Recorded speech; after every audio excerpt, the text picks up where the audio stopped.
আজ আমি বানাবো বেবি নান। তো এই বেবি নানের জন্য সবার প্রথমে আমি যে সবজিটা বানাবো, এখানে আমি সবজি বলতে ছোলার ডাল নিয়েছি। তো ছোলার ডালটাকে ভালো করে ধুয়ে আমি নুন দিয়ে প্রেসার কুকারে দিয়ে দিয়েছি সেদ্ধ করার জন্য। যতক্ষণে প্রেসার কুকারে সেদ্ধ হয়েছে ততক্ষণে আমি এখানে ময়দা নিয়ে নিয়েছি। ময়দার মধ্যে নুন আর বেকিং সোডা দিয়ে দিয়েছি। আলু আমি কেটে নিয়েছি গোট গোট করে, আর এখানে ডালটাও সেদ্ধ হয়ে গেছে, তাই আমি ডালটাকে নামিয়ে নিয়েছি। আর কড়ার মধ্যে তেল দিয়ে আলুটাকে আমি ভাজতে দিয়ে দেবো নুন আর হলুদ দিয়ে। গ্যাসটাকে কমিয়ে দিয়েছি, পুরো আলুটাই কিন্তু আমি তেলে ভাজবো, তাই আমি গ্যাসটাকে কমিয়ে দিয়েছি। আলু যতক্ষণে ভাজা হচ্ছে তেলেতে ততক্ষণে আমি ময়দাটাকে পুরোপুরি কমপ্লিট করে মেখে নিই। তো এর মধ্যে দিয়েছি আমি টক দই, রিফাইন অয়েল দিয়ে ভালো করে আমি ময়দাটাকে ময়াম করে প্রথমে আমি মেখে নেব। তারপর যখন ময়দাটা ভালো করে ময়াম করে মাখা হয়ে যাবে তার মধ্যে আমি দিয়ে দেবো জল, অল্প অল্প করে জল দেবো, আর এটাকে ভালো করে মিশিয়ে আমি মাখবো। ঠিক এইভাবে পুরো ভালোভাবে অল্প অল্প করে জল দিয়ে আমি ময়দাটাকে মেখে নেব। তারপর ময়দা যখন মাখা হয়ে যাবে সেটাকে আমি কিছুক্ষণের জন্য রেস্টে রেখে দেব।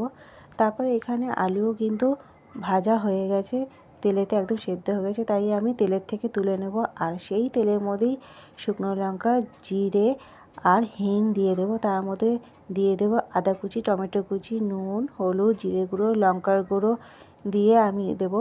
ভালো করে একটু ভাজা ভাজা যখন হয়ে যাবে তার মধ্যে দেবো আমি আলু আর ডাল, ভালো করে নেড়ে চেড়ে নেবো, মশলার সাথে মিশিয়ে নেব।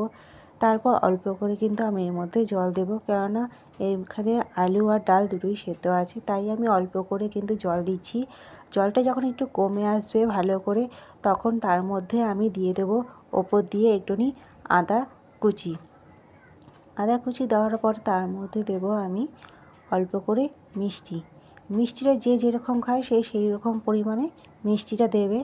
আমি এখানে অল্প পরিমাণে চিনি দিয়েছি। তারপর আমি তার মধ্যে দিয়েছি একটুখানি গরম মশলা। গরম মশলা দিয়ে ভালো করে একটু নেড়ে চেড়ে তারপরে আমি সবজিটাকে নামিয়ে নেব। এখানে আমি ময়দার ডোগুলো আমি ছোট ছোট করে কেটে নিয়েছি। ছোট ছোট কেন করেছি তার কারণ হচ্ছে, যেহেতু বলা হয়েছে এখানে বেবি নান বানাবো, তাই কিন্তু আমি এখানে ময়দার একদম ছোট ছোট করে কেটে নিয়েছি।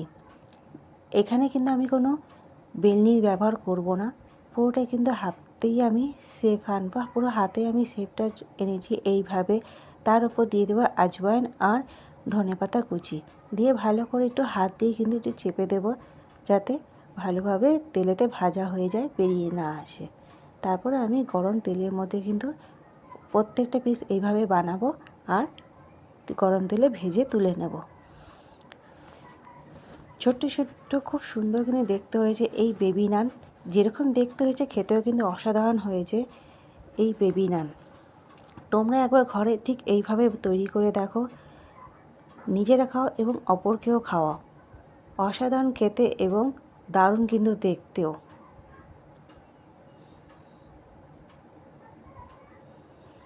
দেখো কত সুন্দর তৈরি হয়েছে আমার বেবি নান আর ছোলার ডাল।